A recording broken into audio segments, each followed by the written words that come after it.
Scam scam scam. साल 2019 Karbi broking limited scam.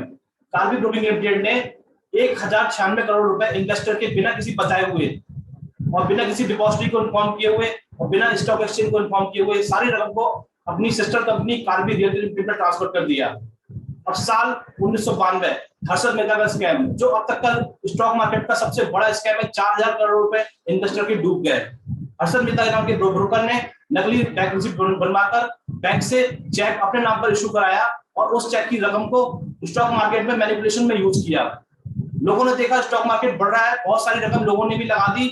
ये and में ऐसा हुआ, रिसेशन आया और उसके पास पैसा नहीं था लगाने के लिए, तो स्टॉक मार्केट गिर गया और काफी लोगों के पैसे डूब गए। इसमें बैंकों के भी पैसे डूबे। इवन विजय बैंक के जो चेयरमैन है उसको सुसाइड भी करना पड़ा। साल 2001 Ketan Parekh scam. Ketan Parekh scam same scam है जैसा हर्षद मेहता का स्कैम है, मगर इसमें उसने चूज किया कोलकाता स्टॉक एक्सचेंज को, जहां पर लगभग 4000 करोड़ रुपए का उसने नुकसान किया इन्वेस्टर का। उससे पहले उसने वही किया जो हर्षद मेहता ने किया था। उसने सारा पैसा मैनिपुलेशन में यूज किया। लोगों ने काफी पैसा लगाया ये देखकर कि शेयर मार्केट ऊपर जा रहा है। एंड में माधवपुरा मर्सेंटाइल बैंक, जिससे वो पैसा लेता था, उसने जब मना किया तो उसने सारा पैसा अपना स्टॉक एक्सचेंज से वापस ले लिया, जिससे हुआ स्टॉक मार्केट गिर गया और लोगों के पैसे डूब गए। साल 2009 सत्यम का स्कैम। रामलिंगा राजू ने अकाउंटिंग में एक फ्रॉड तरीके से प्रॉफिट मार्जिन को बढ़ा दिया, जिससे ये हुआ जब वो केस पकड़ा गया तब सत्यम के शेयर नीचे आ गए और लोगों का करोड़ों रुपए डूब गया। अब ये सब देखकर क्या हमें बच्चों के फ्यूचर के लिए, जब बच्चे की शादी के लिए और बच्चे की एजुकेशन के लिए पैसे की जरूरत है, तब हमें अपनी रकम को क्या शेयर मार्केट में, म्यूचुअल फंड में लगाना चाहिए? आगे जाके इस वीडियो में हम देखेंगे वो चार पहलू जिसमें हम ये एनालाइज करेंगे कि क्या सही है क्या गलत है। नंबर 1, वो कौन से कारण हैं जिसके कारण लोग शेयर मार्केट में अपना पैसा गवाते हैं। नंबर 2, म्यूचुअल फंड सही है versus mutual fund subject to market risk, what is exactly right.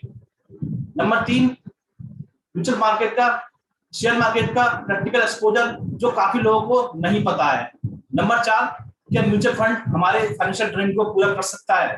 Video में हम आगे जानेंगे।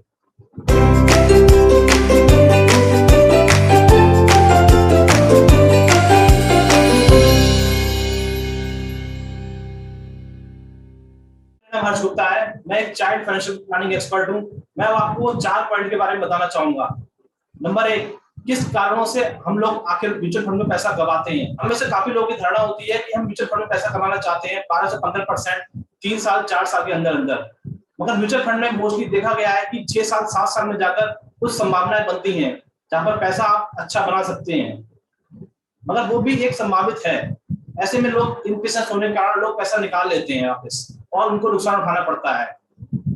इसके अलावा म्यूचुअल फंड कंपनी बहुत ही चालाक होती हैं। जब उनके शेयर प्राइस डाउन होते हैं तब वो किसी तरीके का कोई ऐड नहीं करते हैं और शांत रहते हैं।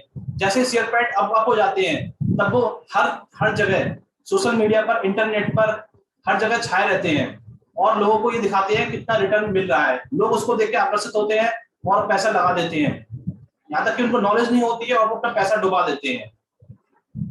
इसके अलावा हम लोग वारेन बफेट जैसे दिग्गज हस्ती को देखते हैं, इंडिया में राकेश झुनझुनवाला को देखते हैं, राधाकृष्ण दमानी को देखते हैं, राकेश अग्रवाल को देखते हैं। ऐसे लोगों को देखते हैं जिन्होंने हजारों करोड़ों रुपए कमाए हैं म्यूचुअल फंड में, तो हम उनको देखकर पैसा लगा देते हैं। और ऐसे में क्या होता है, उनको हम इनसाइट नहीं देखते हैं उन्होंने क्या स्ट्रगल किया है, बट अपनी नॉलेज कम होने के कारण हम लोग पैसा डुबा देते हैं। इसके अलावा हम लोग ऐसे लोगों की राय मानते हैं सोशल मीडिया पर जिन लोगों को कोई नॉलेज नहीं होती है, ना कोई स्किल्स होती है, ना कोई सेबी से रजिस्टर्ड ब्रोकर होते हैं। जैसे कुछ हाउसवाइफ जो आजकल सोशल मीडिया पर छाई हुई हैं, आजकल शेयर मार्केट के बारे में राय देती हैं। कुछ रिटायर्ड पर्सन है जो शेयर मार्केट के बारे में राय देते हैं कि इस शेयर में पैसा लगा लो, यहाँ पर पैसा बढ़ जाएगा, यहाँ पर पैसा घट जाएगा।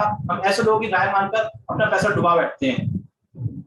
इसके अलावा हम लोग की रिस्क एपेटाइट के बारे में अपने नहीं पता होता है। काफी लोगों को ये मानना होता है कि मुझे गारंटेड पैसा चाहिए और शेयर मार्केट में पैसा लगा देते हैं। ऐसे में क्या होता है, जब 1 साल 2 साल में वो देखते हैं पैसा गिर रहा है, तब वो ड्यू टू इम्पेशेंस और एक जल्दी कारण पैसा निकाल लेते हैं और उनको लॉस उठाना पड़ता है। 2, म्यूचुअल फंड सही है but mutual fund is subject to market risk. इसके अंदर क्या है, हम ये देखते हैं बड़ी चालाकी से रिपीटेशन साइकोलॉजी थ्योरी का यूज करते हुए सभी तरफ ये करा देती है कि म्यूचुअल फंड सही है।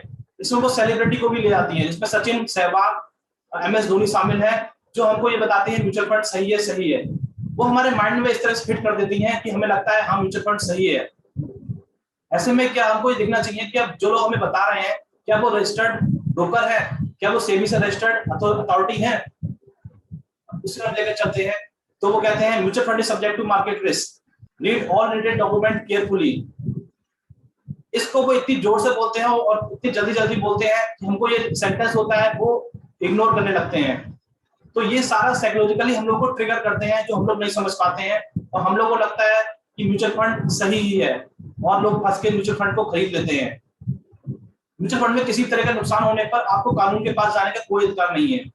म्यूचुअल फंड के नुकसान होने पर आपका पैसा डूबता है, म्यूचुअल फंड कंपनियां सुरक्षित रहती हैं। म्यूचुअल फंड में कंपनी का आपका कोई लीगल ऐसा फाउंडेशन नहीं है। Number 3, mutual fund practical exposure that mostly people don't know. आजकल म्यूचुअल फंड को हम लोग कहते हैं कि ये बहुत बड़ा इन्वेस्टमेंट है। Mutual fund is not a investment, it is like a side business. एक इन्वेस्टमेंट वो होता है जहां पर आपको 1% भी गारंटेड रिटर्न की पक्का विश्वास होता है और रिटर्न आता भी है, मगर म्यूचुअल फंड में कोई गारंटी नहीं है। तो म्यूचुअल फंड एक तरीके से एक साइड बिजनेस की तरह है। काफी लोग ये सोचकर म्यूचुअल फंड लेते हैं कि 5 साल उसको रिटर्न मिल रहा है, छठे साल उसको निश्चित ही उसको अच्छा रिटर्न मिलेगा। मगर क्या म्यूचुअल फंड कंपनियां छठे साल में जो रिटर्न मिलने वाला है उसको लिखकर गारंटेड दे सकती हैं हमको?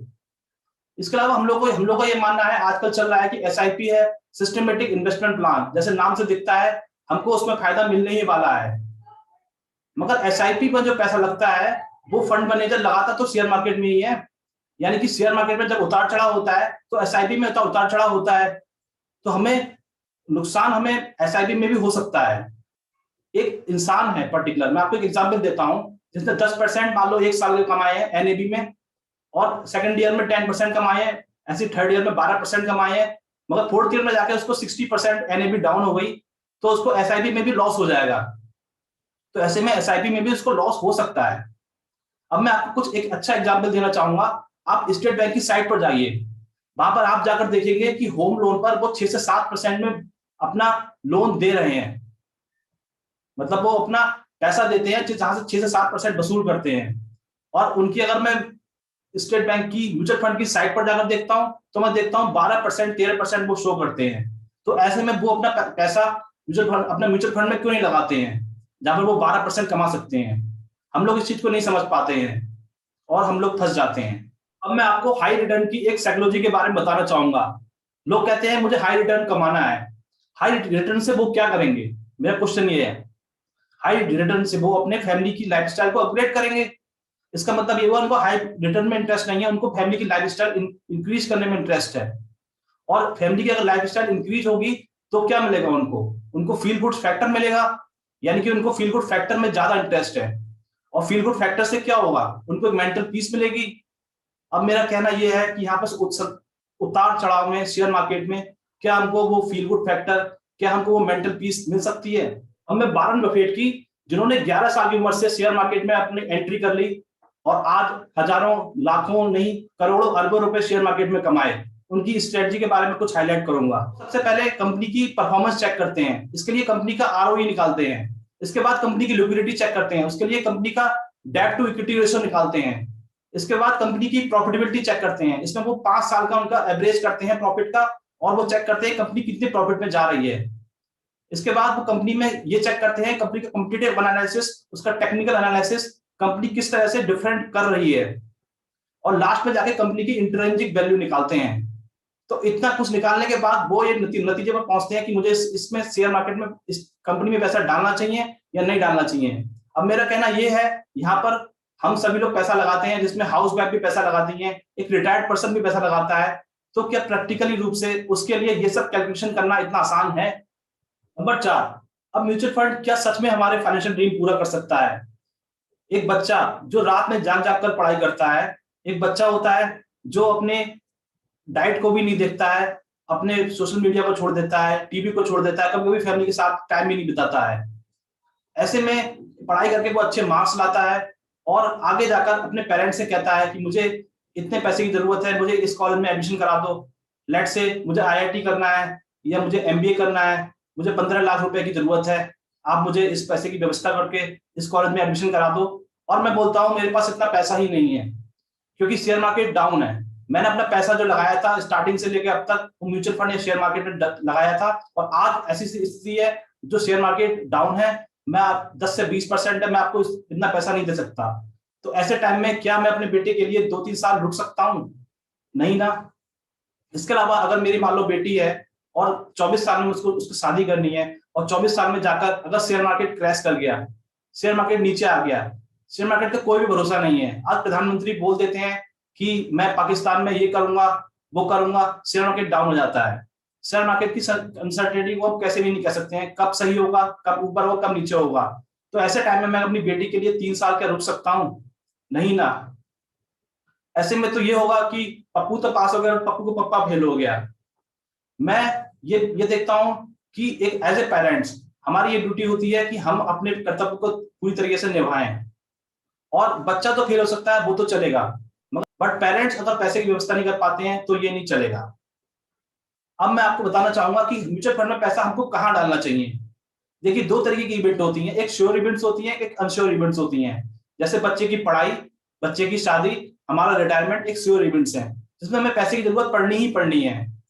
इसके अलावा अनश्योर इवेंट्स होती हैं, जैसे मुझे दूसरा घर लेना है, मुझे कार लेनी है, मुझे फॉरेन वेकेशन पे घूमने जाना है, तो मैं अपनी श्योर इवेंट्स के लिए म्यूचुअल फंड में प्लानिंग नहीं कर सकता हूँ, क्योंकि मुझे वहां पर पैसा चाहिए ही चाहिए, मुझे पैसा गारंटेड चाहिए। इसके अलावा अनश्योर इवेंट्स, जैसे मुझे फॉरेन ट्रिप पर जाना है, तो मैं म्यूचुअल फंड उसके लिए खरीद सकता हूँ, क्योंकि अगर मेरा म्यूचुअल फंड के पैसा डूब भी गया या पैसा कम मिला तो फॉरेन ट्रिप में ना जाऊं तो मुझे कुछ खास फर्क नहीं पड़ेगा। बट बच्चे की शादी, बच्चे की पढ़ाई तो मुझे करनी है। ऐसे में हमें इन सब फैक्टर को ध्यान रखना चाहिए। मुझे लगता है आपको ये वीडियो बहुत पसंद आया होगा। मैं चाहता हूं आप पेरेंट्स को ज्यादा से ज्यादा शेयर करें, ताकि किसी बच्चे के भविष्य में बनने में आप भी योगदान कर सकें। Thank you so much.